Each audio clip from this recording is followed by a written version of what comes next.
Romains chapitre 14, je lis au nom de Jésus. Ne pas juger les autres pour une question de nourriture. Accueillez celui qui n'a pas foi solide. Accueillez celui qui n'a pas une foi solide. Ne critiquez pas ce qu'il pense. Par exemple, quelqu'un croit qu'il peut manger de tout, mais quelqu'un d'autre qui n'a pas une foi solide mange seulement des légumes. Celui qui mange de tout ne doit pas mépriser celui qui ne mange pas certains aliments. Et celui qui ne mange pas certains aliments ne doit pas juger celui qui mange de tout, car Dieu l'a accueilli. Qui es-tu, toi, pour juger le serviteur d'un autre? S'il reste debout ou s'il tombe, c'est l'affaire de son maître. Et il restera debout parce que le Seigneur est capable de le soutenir. Quelqu'un pense que certains jours sont plus importants que d'autres. Quelqu'un d'autre pense qu'ils sont tous pareils. Chacun doit être bien persuadé de ce qu'il pense. Celui qui fait des différences entre les jours fait cela pour le Seigneur. Celui qui mange de tout fait cela pour le Seigneur car il remercie Dieu. Et celui qui ne mange pas de tout fait cela pour le Seigneur et lui aussi remercie Dieu. Personne parmi nous ne vit pour soi-même et personne ne meurt pour soi-même. Si nous vivons pour le Seigneur.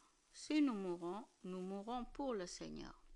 Alors, en vivant ou en mourant, nous appartenons au Seigneur. Oui, le Christ est mort et il est revenu à la vie pour être le Seigneur des morts et des vivants. Mais toi, pourquoi juger ta sœur ou ton frère chrétien? Et toi, pourquoi les mépriser? En effet, nous devrons tous nous présenter devant le tribunal de Dieu. Dans les livres saints, on lit. Moi, le Seigneur vivant, je le jure, tous les êtres humains se mettront à genoux devant moi et tous me rendront gloire. Ainsi, chacun de nous devra rendre ses comptes à Dieu. Cherchez ce qui sert la paix. Arrêtons donc de nous juger les uns les autres. Mais voici plutôt ce que vous devez décider. Vous devez décider. Ne mettez rien devant votre frère ou votre sœur pour leur faire perdre l'équilibre ou pour les pousser au mal. Je le sais. Et grâce au Seigneur Jésus, j'en suis sûr, rien n'est impur. Mais si quelqu'un pense qu'une chose est impure, elle devient impure pour lui. Si tu fais de la peine à ton frère ou à ta sœur à cause de ce que tu manges, tu ne vis plus selon l'amour. Pour une question de nourriture, ne va pas détruire un frère ou une sœur pour qui le Christ est mort. Ce que vous jugez bon pour vous, cela ne doit pas donner aux autres l'occasion de le trouver mauvais. En effet, le royaume de Dieu n'est pas une question de nourriture et de boisson. Le royaume de Dieu, c'est la justice, la paix et la joie donnée par l'Esprit Saint. Celui qui sert le Christ de cette façon plaît à Dieu et les gens lui donnent raison. Alors, cherchons ce qui sert la paix et ce qui construit la communauté. Ne détruis pas le travail de Dieu pour une question de nourriture.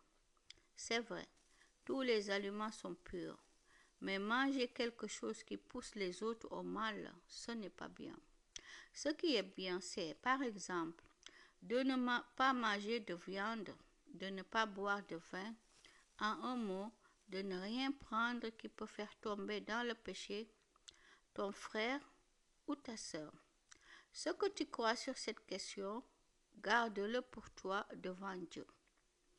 Il est heureux celui qui ne se sent pas coupable quand il décide d'agir. Celui qui mange un aliment en n'étant pas sûr de bien faire, celui-là, Dieu le condamne. En effet, il n'agit pas en accord avec sa foi. Et quand on n'est pas en accord avec la foi, on commet un péché.